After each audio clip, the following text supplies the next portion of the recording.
Hi there guys, today we're going to be taking a look at another Corsair case. It was only a number of weeks ago we were taking a look at the Air 540, and again we're looking at a new case to join the Carbide series. This is the 330R. Now this is primarily designed as a silent case, so we've got the closed off side panels, noise damping material, and also those low noise cooling fans. Now I know many of you have been looking out for this case because of the features against the price point. In the UK, you can expect this for around £75, and then in the States around $100 US. So it's going to be positioned perhaps very close to the rivals, perhaps a little bit lower than the popular rivals in the silent case arena. So if they get their features right, if they get the quality and all different aspects spot on, then they really could be on to a winner with this case. So we're going to jump in now, have a look at all the features of the 330R, and I hope you enjoy the video. Right guys, so to start with, we're going to take a look at the front of 330R. As you can see from the design and the styling point of view, it is very much in keeping with a silent case, with the closed off front panel and the side panels too. Now that front door has a brushed aluminium finish.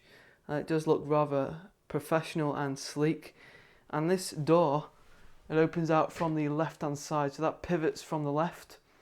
But we've also got pivot points on the right hand side, so if your preference is to have it on the other side, then that's pretty easy to swap over.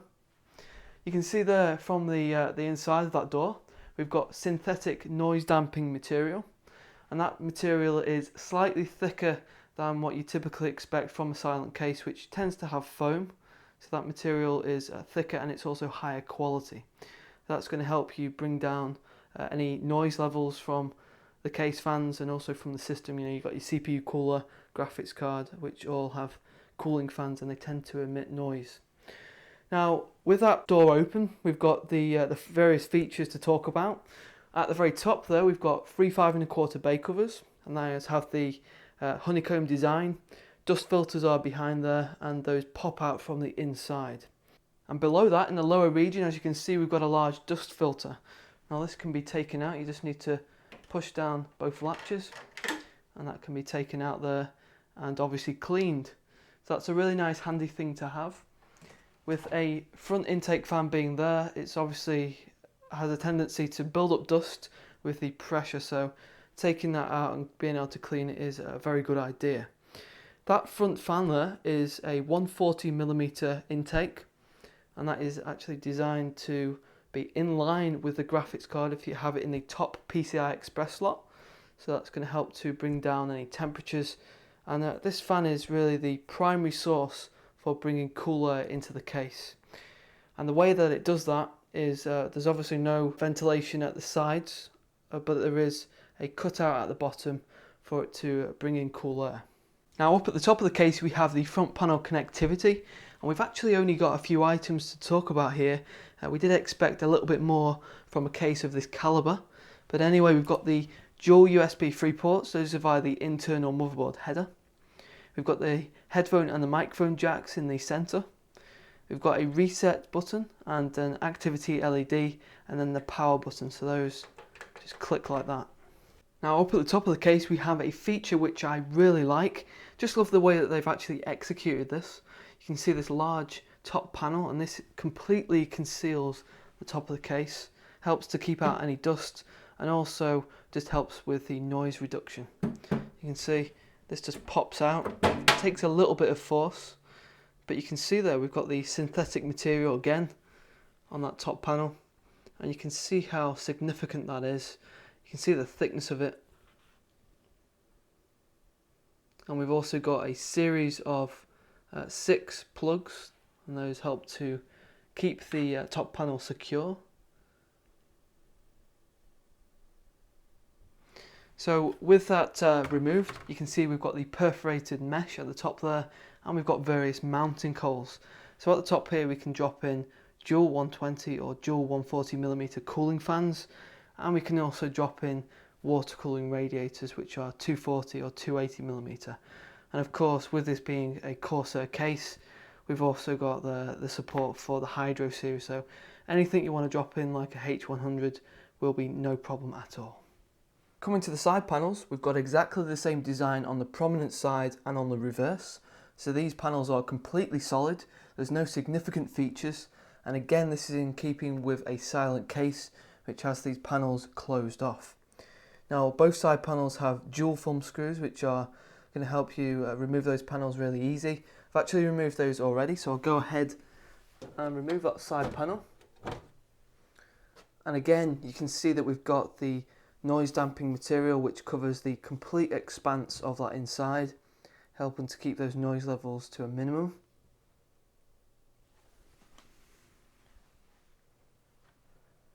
And there you can see our ATX test system inside. Now 330R can take micro ATX and full ATX. So this gives you an idea of what type of space that you can get away with the clearance options and the tool-free designs. And over on the reverse, behind the motherboard tray, here we've got the cable management options.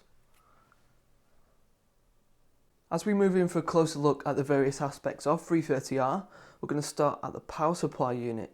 Now underneath that unit we have no anti-vibration padding, which is a little bit of a disappointment, to be honest. We find this type of thing on even budget cases, so it should really be integrated on a case of this calibre. With that anti-vibration padding you obviously have the vibration reduction, but also you think about the power supply unit, you think about the chassis, they're both metal, so if you're not careful you can actually scratch things, so really we should have that on the case. The other thing that I was going to mention is the fact that these cutouts on the motherboard tray, they have no rubber grommets, and as you can see the cable's still there, and it just looks a little bit more untidy without those rubber grommets, so both of those features I would have really expected to see. Anyway, as we look underneath the case, you have to tilt it slightly in order to get this dust filter off. And you can see there that we've got a dust filter for the power supply unit, and it has magnets running along the edge in order to fix it into place, and you can obviously take that out and clean it. And above this we have 7 PCI expansion slot covers. Each of those comes with the ventilation for better airflow inside the case, and we've also got the easy to remove thumb screws. To the immediate left we have the honeycomb mesh, and again that is for ventilation. Situated at the back of the case we have a 120mm rear exhaust fan, so that's going to help take unwanted heat out of the system. And then at the very top we have mounting holes for dual 120 and dual 140mm fans, and also the mounting holes there for 240 and 280mm water cooling radiators. So if you've got a Hydro Series H100 and you're wanting to pop that in, it will fit in here no problem at all. Over on the other side we have 3 5¼ bays, and each of these come with a tool-free mechanism. If you've used Corsair cases in the past you'll be quite familiar with this particular feature. But basically what you do is you flick the switch, you drop your drive in, this brings back the pins here, drop your drive in, and then you just flick the latch across again and that fixes it in place. And below that we have the 140mm intake fan, which is perfectly in line with the graphics card, so that's going to help to bring the airflow across and reduce the temperatures on that graphics card. Below that we have a single hard drive storage cage which can take up to 4 different options.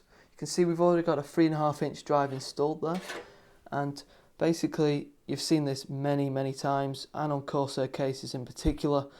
These particular trays here can take 3.5-inch and 2.5-inch drives. So here we've got the pins on the side, and to get a 3.5-inch in you just fold it back, drop your drive in, and the pins go into the sides.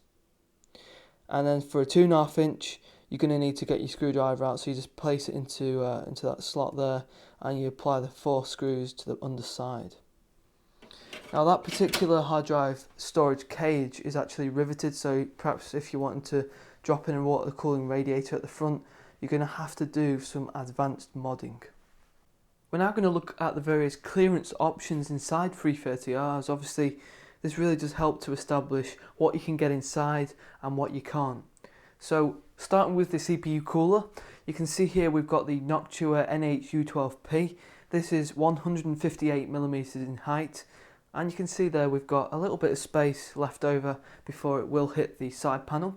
So you can store inside here a Noctua NH-D14, Thermalright Silver Arrow, Alpenphone K2, all of those high-end flagship type of CPU coolers which are 160mm in height. Coming to the graphics card clearance, we've got unlimited amount of space if you're going to use that top PCI Express slot. Obviously that's Corsair's intention to bring the airflow across onto that graphics card, but also to give you plenty of space if you're using a single card configuration. But if you go for a dual card configuration, because I know some of you do that, there is a slight limitation with that lower cage being riveted. So here we've got approximately 11 inches. There is a little bit more than 11 inches, but just to be safe, you know, you've got a limitation there of up to 11 inches for the total length of a second card.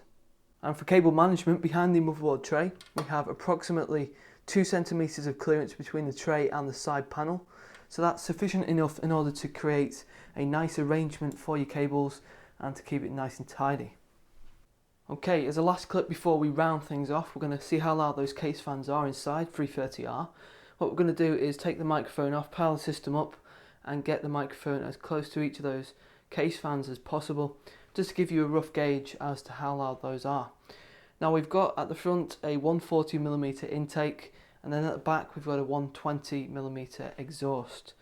So we will power the system up now, and here we go.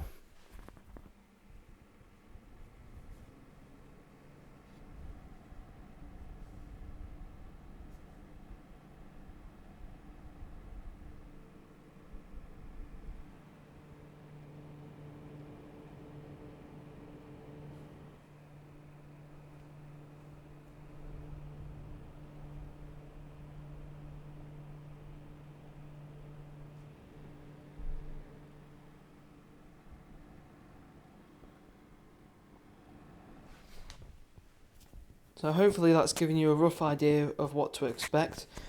Also remember that we've got the noise damping material, we've got the thicker side panels, so that will help to dampen any noise out. And really when you've got those side panels on and you've got the system powered up, it is very, very quiet. It's actually pretty hard to hear those cooling fans inside 330R. Right guys, well that pretty much concludes our look at the new 330R. I've been really impressed with this case and I really do like it for a number of different reasons. First of all, the styling is absolutely spot on. Love the professional, the sleek design and the finer details that they've gone to in order to bring a very minimalist case to the market. The other thing is the noise damping material, which is, as I've said, higher quality compared to the foam that you get on typical silent cases. I just really do like the touch and the feel, and also the fact that it really does work. And really, as a silent case, it does achieve exactly that. You'll struggle to hear the case fans inside, you'll struggle to hear your CPU cooler and your graphics card because of these panels, and also the noise damping material. So that is absolutely spot on. Love the fact that they've incorporated and integrated those types of features. There are, however, a few things that I'm not too keen on. As you've seen in the video, no rubber grommets at the cable management cutouts, and also the anti-vibration padding at the power supply unit is completely absent. And really, without too much effort, those things can actually be integrated without too much effort. So those things really do need addressing for future cases, for a case of this price point.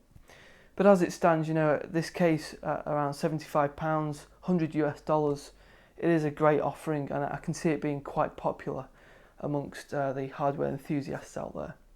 So guys, I hope you've enjoyed what you've seen with this 330R review. If you'd like to comment, drop in a comment below, I'd appreciate that. If you can like the video, and also if you haven't already, please subscribe, and I'll see you soon.